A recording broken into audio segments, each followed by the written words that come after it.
సూర్యకుమార్ యాదవ్ నేతృత్వంలోని Asia cup 2025 జట్టులో చోటు కోల్పోయిన భారత middle order batter Shreyas Iyer త్వరలో ఆస్ట్రేలియా ఏతో జరిగే 2 మ్యాచ్ల సిరీస్ లో జట్టుకు నాయకత్వం వహించనున్నాడు. దీని గురించి బీసీసీఐ అధికారంగా ప్రకటించింది. ఇక ఆసియా కప్ స్క్వాడ్ లో శ్రేయాస్ తప్పకుండా ఉంటాడని భావించిన అందరికీ బీసీసీఐ సెలెక్టర్లు షాక్ ఇచ్చారు.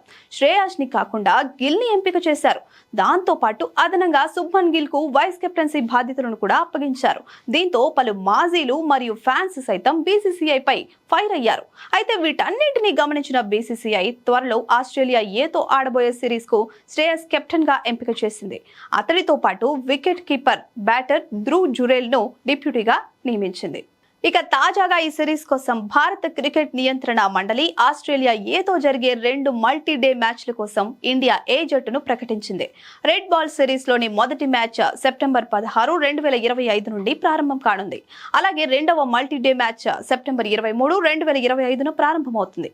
ఇక ఈ 2 మ్యాచ్లు లక్నోలోని ఎకానా స్టేడియంలో జరుగుతాయి. అయితే ఆస్ట్రేలియా ఏతో జరిగే మల్టీ-డే మ్యాచ్ల తర్వాత అనుభవజ్ఞుడైన wicket keeper batter KL Rahul మరియు star speedster Mohammed Siraj కూడా జట్టులో చేరుతారని బీసీసీఐ పేర్కొంది.